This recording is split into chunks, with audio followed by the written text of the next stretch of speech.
한 사람이 다른 나라에 가면서 종들에게 자기가 가진 소유를 맡겼습니다.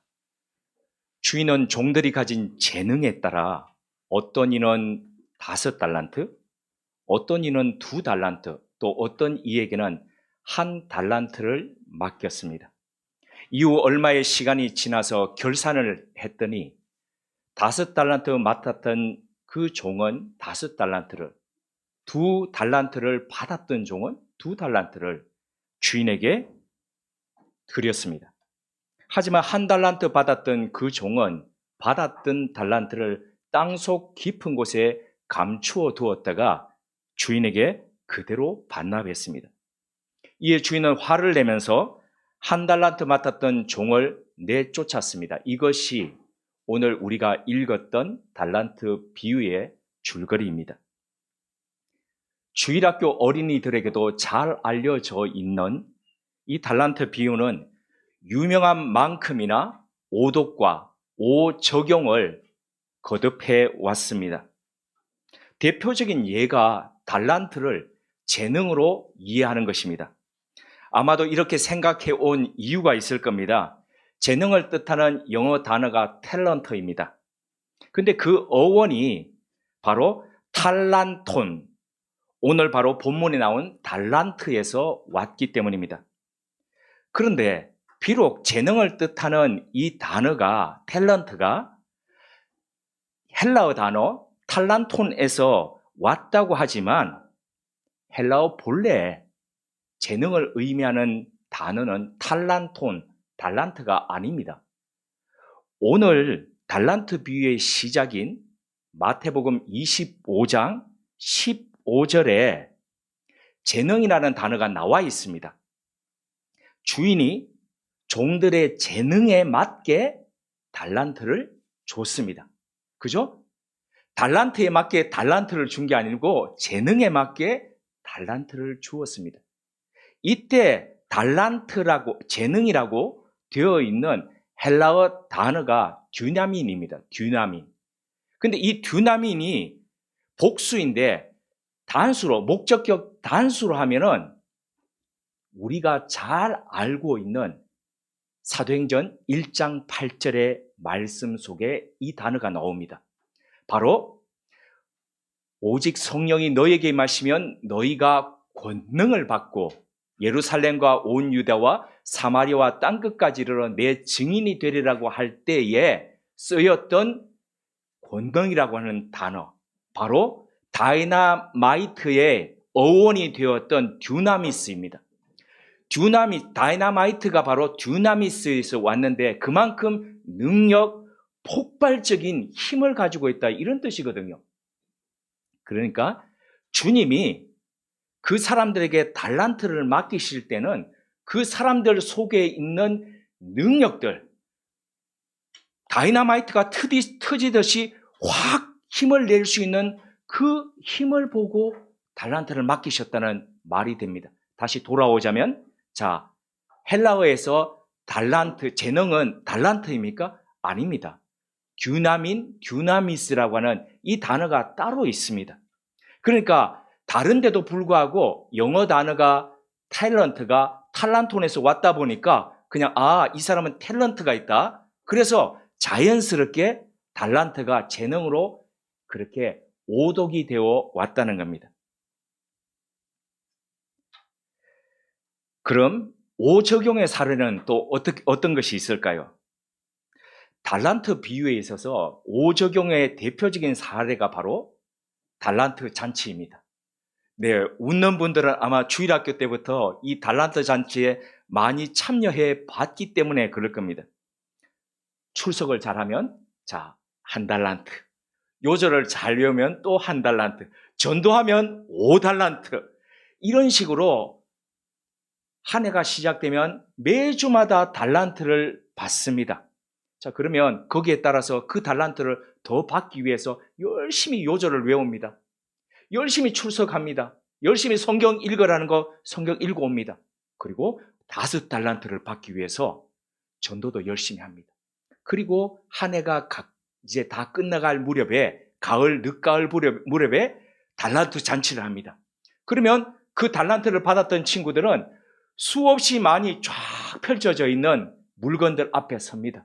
평소 내가 가지고 싶었는데 돈이 없어서 못 가졌던 그것들을 자기가 가지고 있는 쌓아놓았던 달란트를 주면서 엄청 삽니다. 그리고 뒤쪽에는 또 떡볶이, 오뎅을 비롯해서 통닭 이런 음식들이 쫙 잔치가 벌어져서 통닭 이만큼은 3달란트 내면 이만큼을 받습니다. 이러면서 그날 전체 하루를 이 달란트 잔치를 하는 겁니다. 그럼 한 해 동안 열심히 그 달란트를 모았던 친구들이 엄청 뿌듯한 날이 됩니다. 근데 그걸 못 받았던 친구들은요, 못 먹거나 못 가지거나 아니면 비굴하게 나 한 달란트만 제발 이렇게 하면서 달란트 잔치를 하는데, 이 대표적인 달란트 비유의 5적용 사례가 되겠습니다. 또한 성경 공부나 설교에 있어서 이 달란트 비유는 은사나 삶의 자원 등으로 5적용되기도 합니다. 그 결과 여러분 받은 달란트를 2배나 남겨서 주님께 충성합시다, 이렇게 결론 지어집니다. 어릴 적부터 열심히 이런 설교와 성경 공부를 들으면서 아멘하고 제가 그렇게 자라왔는데, 그런데 가만 보면 볼수록 달란트 비유는 그런 게 아니었습니다. 자, 그렇다면 이 달란트 비유에서 주님께서 궁극적으로 말씀하시고자 했던 메시지가 무엇일까요? 그 본연의 메시지로 찾아가 보도록 하겠습니다. 지난 주일에 살펴보았던 누가복음 15장의 되찾은 아들의 비유는 그 비유 혼자서 존재하는 것이 아니라 무려 세 가지의 비유가 쌍으로 존재한다고 말씀드렸습니다. 그래서 그것을 되찾은 아들의 비유를 보다 더 잘 이해하기 위해서는 다른 비유들과 더불어서 읽어야 된다라고 말씀을 드렸습니다. 마태복음 25장에 기록되어 있는 이 비유 역시도 마찬가지입니다. 마태복음에 25장에 3개의 비유가 기록이 되어 있는데, 순서대로 하자면은 열처녀 비유, 그 다음 달란트 비유, 그리고 뒷부분에 양과 염소의 비유가 이어집니다. 자, 그렇다면 요 3가지 비유의 핵심은 무엇일까요? 바로 종말입니다. 종말. 마지막 때. 주님이 다시 오실 그 마지막 때가 키워드입니다. 그러면 25장을 시작하기 전에 바로 앞에 예수님께서 이 비유를 하시면서 뜸을 들이신 게 있습니다. 그게 바로 24장 44절에서 45절입니다.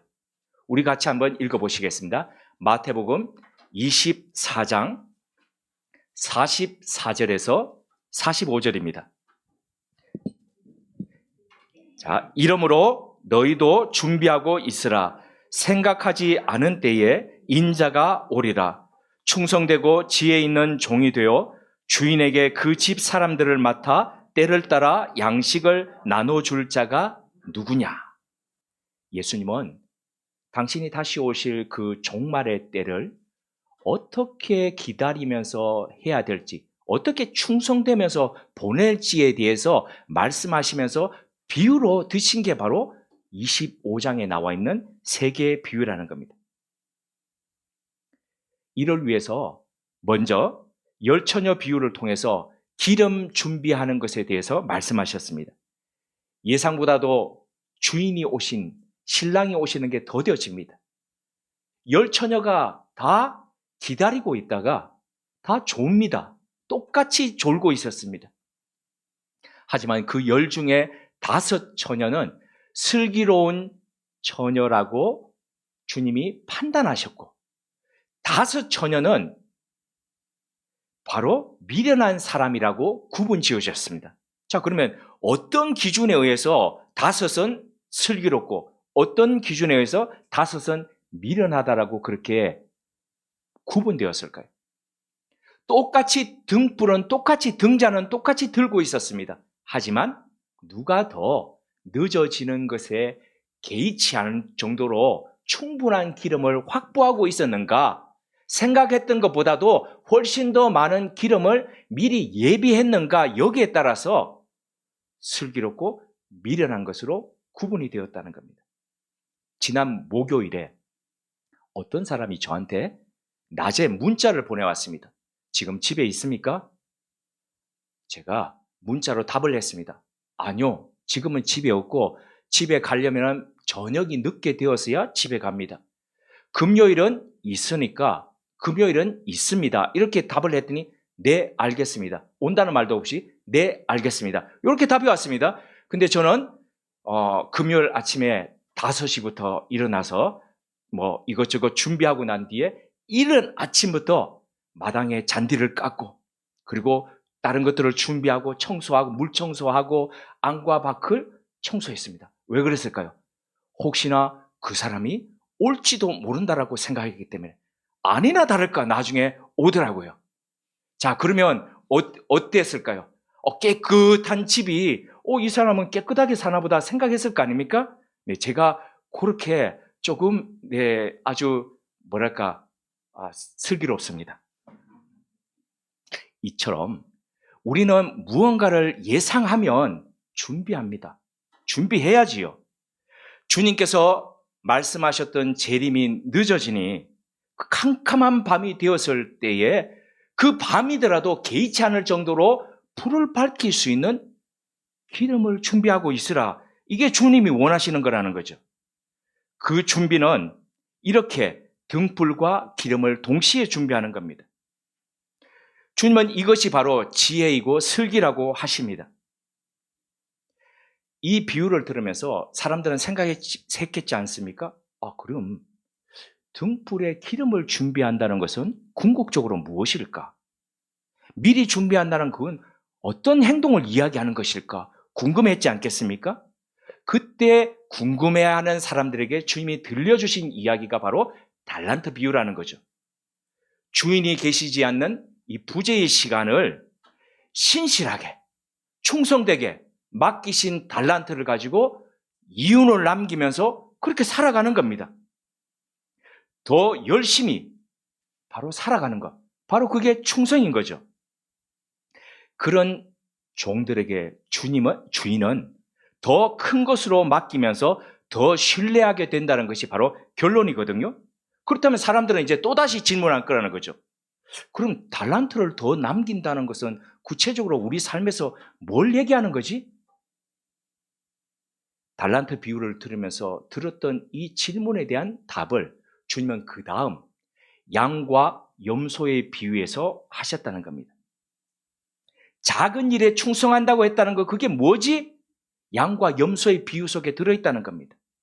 그것은 너무 작은 사람들에게 작게 취급받는 사람들이었기에 아파하고 눈물 흘리더라도 다른 사람들이 돌보지 않았던 사람들을 돌보면서 살아가는 것, 그들이 고통당할 때에 그들이 고통당하는 옆에서 위로가 되어주고 격려가 되어주는 것, 너무 존재감이 없는 사람이었기 때문에 억울한 일을 당해서 감옥에 가 있는데도 누가 하나 찾아보는 이 없을 때 그들을 찾아가서 그들을 위로하고 그들을 격려하는 것, 바로 그것이 주님은 당신에게 한 일이라고 그렇게 말씀하셨습니다. 이렇게 살아가는 것, 어려움을 겪고 슬픔을 겪는 사람들 옆에서 그들의 버팀목이 되는 것. 그래서 세상은 살만하구나. 세상은 이 억울한 일을 당하고 어려움을 당하더라도 견디면서 갈만하구나. 왜? 주위에서 이렇게 위로가 되고 격려가 되고 으쌰으쌰 해주는 사람들이 있기 때문에. 그래서 이것이 바로 그리스도인들이, 주님의 제자들이 살아가야 할 모습이라고 주님은 그렇게 말씀하시는 겁니다. 이것이 바로 이 땅에서 주님이 맡기신 달란트를 남기는 삶이고, 바로 이것이 남들은 그렇게 중요하게 생각하지 않는 작은 사람들을 돌보며 사는 것, 오늘 기도하셨던 것처럼 가슴으로 낳은 아이들을 그렇게 품으면서 그렇게 가는 것, 이것이 바로 적은 일에 충성된 삶이라는 겁니다. 이러한 달란트 비유의 배경과 메시지의 바탕에 보면, 그럼 한 달란트를 맡았던 그 사람은 왜 실패했을까? 그 실패의 원인이 더 명확히 보입니다. 누군가의 실패하고 틀렸던 그 오답 노트를 딱 보다 보면은 또한 우리의 오답 노트를 보다 보면 다시 실수하지 않죠. 그래서 이 사람의 실패 이유 대표적인 것 3가지를 한번 살펴보겠습니다. 첫째, 그는 주인이 어떤 분인지를 알지 못했습니다. 한 달란트 맡았던 사람의 가장 실패의 근본 원인입니다. 자기가 그렇게 모시고 있는 주인이 어떤 성품인지를 몰랐습니다. 우리 직장에서 승진하려면 자기 메스터가 어떤 성향을 가진 사람인 줄 알아야죠. 그죠? 이분은 장황하게 막 설명하는 것보다도 딱 포인트 해가지고 PPT 가지고 이렇게 바로 이겁니다 해서 이렇게 하셔야 됩니다. 요걸 좋아한다. 그럼 어떻습니까? 보고할 때 그래야죠. 주저리 막 이건 이렇고요, 저건 저렇고요. 그거 하면 안 되지 않습니까? 주인 성향 명확하게 알아야 됩니다. 이 사람 그걸 몰랐습니다. 24절을 보면 그는 자신이 모시고 있던 주인을 이렇게 묘사합니다. 새 한글 성경 번역으로 읽어드리겠습니다. 주인님은 지독한 분이신 것을 제가 알았습니다. 주인님은 뿌리지 않은 데서 거두시고 흩뿌리지 않은 것에서 모아드리는 분이십니다. 한마디로 주인은 수존노이고 이거 투자도 안 하고 거두는 악덕 기업주라고 이렇게 이야기하고 있는 겁니다. 이게 말이 안 됩니다. 말이 안 된다는 게 뿌리지 않은 것에서 거두는 그런 지금 주인이 아니다는 겁니다. 다시 말해서 아무런 투자도 없이 거두려고 하는 그런 주인이 아닌데도 그는 잘못 알은 겁니다. 만약 주인이 그런 사람이었다면 자신에게 그 1달란트 주지 않죠. 1달란트는 그 당시에 6천 데나리온이었습니다. 한 데나리온이 노동자의 하루 품삯입니다. 오늘날로 환산해 보자면은 노동자가 하루 나가서 일하는 게 10만 원이라고 치면 그러면 6천일을 일해서 번 돈입니다. 그럼 얼마입니까? 6억입니다. 6억이 작은 돈입니까? 아닙니다. 그 당시 고대 사회 속에서 대부분 자기의 농토를 가지지 못하고 소작을 하면서 살아갔던 사람들에게 갑자기 6억이나 되는 돈이 이 1달란트가 주어지는 것은 엄청난 돈이었습니다. 그런데 주인이 6억만 지금 투자를 했습니까? 아닙니다. 자기에게는 6억을 했지만 재능에 따라서 어떤 종에게는 12억을 또 어떤 종에게는 5달란트니까 무려 30억을 주면서 그렇게 맡긴 겁니다. 엄청난 돈입니다. 이렇게 통 큰 투자를 하는 지금 기업주에게 이거 악덕 기업주 투자도 않고 거둔다고 말이 안 되지 않습니까? 그러니까 자기 주인이 어떤 사람인지를 지금 제대로 모르고 오해했다는데 제일 문제가 있는 것입니다. 이게 바로 첫 번째 실패의 원인이었습니다. 두 번째 그가 실패했던 원인은 두려웠기 때문입니다. 25절을 보면 그는 주인을 오해한 결과 두려워했습니다. 혹이나 실패할 때 주인으로부터 받게 될 추궁과 징계, 여기에 대해서 겁을 냈다는 거죠. 그래서 아무것도 하지 않았습니다. 대신 원금 1달란트를 땅속 깊은 곳에 묻어두었습니다. 그는 투자하거나 장사를 할 때에 원금 손실의 그 리스크를 자기가 감당할 수가 없을 것이라고 생각했는지도 모릅니다. 그래서 아예 이거 안전빵으로 가느냐 아니면 모험하느냐 저울질하다가 모험하지 말자, 원금만이라도 보전하자, 이렇게 해서 안전을 택했던 겁니다. 그래서 최소한의 시도조차도 해보지 않은 채 주인에게 되돌려 주었습니다. 주인은 이런 종의 행위를 악하다라고 평가했습니다. 악은 특별하게 나쁜 행위를 해서 악이 아닌 겁니다. 악은 자신에게 주어진 재능, 주인은 그 재능을 보고 맡겼습니다. 얼마나 관찰했겠습니까? 돈이 있는 사람이 돈 아까운 줄 모릅니까? 아닙니다. 더 압니다. 근데 그 큰 돈을 자기 종에게 맡기고 가는데 얼마나 매의 눈으로 보면서 맡겼겠습니까? 분명하게 그에게는 그것을 감당할 수 있는 재능이 있었습니다. 그런데도 불구하고 그 재능을 사장시켜 버린 겁니다. 아예 시도조차도 안 한 겁니다. 그게 바로 악이라는 겁니다. 주인이 믿고 맡겼습니다. 믿고 맡긴데도 그 믿음을 저버렸습니다. 자신에게 있는데도 불구하고 자신을 신뢰하지 않았습니다. 스스로 안에 그 재능을 개발하지 않았습니다. 이게 바로 주인의 선택과 신뢰에 대한 배신 행위였기 때문에 주인이 보기에는 악이었던 겁니다. 이런 배신 행위는 결국 믿음이 거덜나 나중에는 배교 행위로 이어집니다. 이런 면에서 보자면 믿음이라는 것은 모험을 감내하는 겁니다. 믿음으로 기도하고 도전하고 시도해 가는 것, 이게 바로 믿음이라는 거죠. 아, 주인이 나를 이걸 맡길 정도로 나를 신뢰하셨구나. 나보다도 나를 더 잘하시는 그분이 나를 믿고 이 자리에 심으셨구나. 그래서 그분을 믿고 가는 거죠. 예전 좀 됐는데 한 드라마에서 그 펜싱 선수였는데 너무 재능을 가지고 어릴 때부터 신동이라고 했는데, 그런데 가다가 푹 저공비행을 끊임없이 해갑니다. 그런데 나중에 코치를 만납니다. 그 코치가 이렇게 이야기합니다. 시합을 앞두고 너를 못 믿겠어? 너를 못 믿겠으면 너를 선택한 나를 믿어. 코치의 눈으로 보니까 보인다는 겁니다. 그 안에 재능이 있다는 겁니다. 너를 믿지 못할 때, 너를 신뢰하지 못할 때 너를 픽업한 나를 믿어. 하나님이 우리에게 하시는 말씀 같지 않습니까? 이 종은 그걸 믿지 못했습니다. 신뢰하지 못했습니다. 그래서 결국 그 믿음으로 채워야 할 자리에 믿음이 없다 보니까 쭉 빠져버린, 믿음이 빠져버린 진공 상태에 쑥 하고 들어온 게 두려움이었다는 겁니다. 그 두려움이 그의 삶을 온통 잡아채버렸습니다. 그래서 결국에 실패할 수밖에 없었다는 겁니다. 세 번째로 그가 실패했던 이유는 게을렀기 때문입니다. 땅에 묻어두었던 한 달란트를 고스란히 되돌려주는 종을 향해서 주인은 이 악하고 게으른 종아라고 이야기했습니다.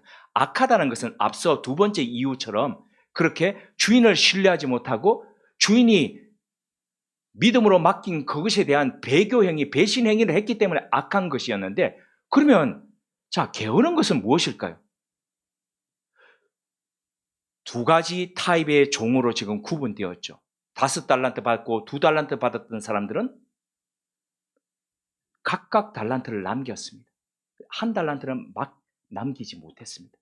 그런데 이렇게 남겼던 종들을 향해서 주님은 뭐라고 그러셨습니까? 이 충성된 종들, 충성되다라고 이야기했습니다. 자, 그러면 그것의 반대는 뭡니까? 이 불충한 종아, 아니면요, 이 배신한 종아, 아니면 이 반역한 종아, 이렇게 가야 되잖아요. 그런데 뭐라고 이야기합니까? 이 게으른 종아. 이거 반대어가 아니잖아요. 근데 여기에 바로 그 종을, 내면을 바라보는 주님의, 그리고 주인과 주님의 통찰이 들어있다는 겁니다. 마음 중심으로부터 신실하게 최선을 다하는 충성은 부지런하지 않으면 결코 이룰 수 없는 마음의 태도입니다. 부지런하기에 그는 대가를 지불합니다. 끊을 것은 끊고 감당할 것은 감당하면서 절제와 희생을 다해 갑니다. 이게 충성입니다. 그래서 부지런하기에 그렇게 합니다. 이에 반해서 게으름은 결코 대가를 지불하려 하지 않습니다. 부르심의 상이 무엇인지를 생각하지 않습니다. 그러니까 부르신 분을 향해서 충성을 다할 리가 없습니다.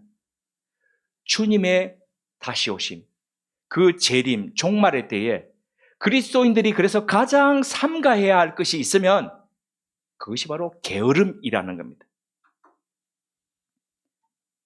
근데 아주 흥미로운 게 있습니다. 게으른 종이 한 가지에서는 열심히였습니다. 부지런했습니다. 그게 바로 혀에 있어서. 열심히 혀에 있어서는 지금 부지런합니다. 5달란트 받고 2달란트 받았던 자는 혀는 무척 닫아버렸습니다. 단 한마디로 끝냈습니다. 보고 제가 남겼습니다. 제가 남겼습니다. 이걸로 끝이었습니다. 하지만 1달란트 받았던 이 종은 쉼없이 자기가 그렇게 할 수밖에 없었던 이유에 대해서 주저리 이야기합니다. 설명합니다. 심지어 자신의 주인을 비판하면서까지 자기 행위의 정당함을 피력했습니다. 모두 핑계였습니다. 종말의 때에 그는 혀를 쉬는 대신에 삶에 있어서 부지런했어야 합니다. 하지만 안타깝게도 그 반대로 했기에 그는 실패할 수밖에 없었습니다. 주님의 재림을 기다리는 종말의 시대를 어떻게 살아야 할지에 대해서 이 마태복음 25장의 달란트 비유는 29절을 통해서 그 결론을 이렇게 내고 있습니다. 29절 우리 같이 읽으시겠습니다. 무릇 있는 자는 받아 풍족하게 되고 없는 자는 그 있는 것까지 빼앗기리라. 이게 매튜 이펙트, 마태 효과라고 하는 것인데 이거는 이후에 기회가 될 때 다시 한번 더 나누도록 하겠습니다. 이미 5달란트 있던 사람은 1달란트까지 받아서 더 풍족하게 되고 1달란트밖에 없던 사람은 있는 것까지 빼앗겨서 가는 것. 이게 바로 하나님 나라의 법칙이라고 지금 예수님은 이야기하십니다. 이게 바로 충성과 게으름의 결과입니다. 우리 삶이 이런 게으름을 벗고 충성을 더 입음으로써 더 풍성하게 되고 더 기대되는 멋진 삶, 원더풀 라이프가 되었으면 좋겠습니다. 아무것도 하지 않은 채, 아무것도 하지 않으면 어떻게 됩니까? 점점 쪼그라듭니다. 마음이 쪼그라들고 삶이 쪼그라듭니다. 이렇게 쪼그라드는 삶이 아니라 주님께서 맡기신 것으로 인해서 최선을 다하고 그리고 위험을 무릅쓰고 도전하고 시도하고 그래서 남기는 인생이었으면 합니다. 그래야 갈수록 기쁨이 넘치고 신바람 나고 더 잘 되고 그래서 이런 것들이 자꾸 일어나는 이런 멋진 모험의 인생. 폴 트루니에 박사가 그 제네바에 살았던 폴 트루니에 박사가 이야기했듯이 모험으로 사는 인생이 그렇게 그래서 그 모험으로 인해서 더 풍성한 주님이 말씀하셨듯이 양으로 더 풍성함을 누리게 하는 그 풍성함이 우리에게 있기를 소망합니다.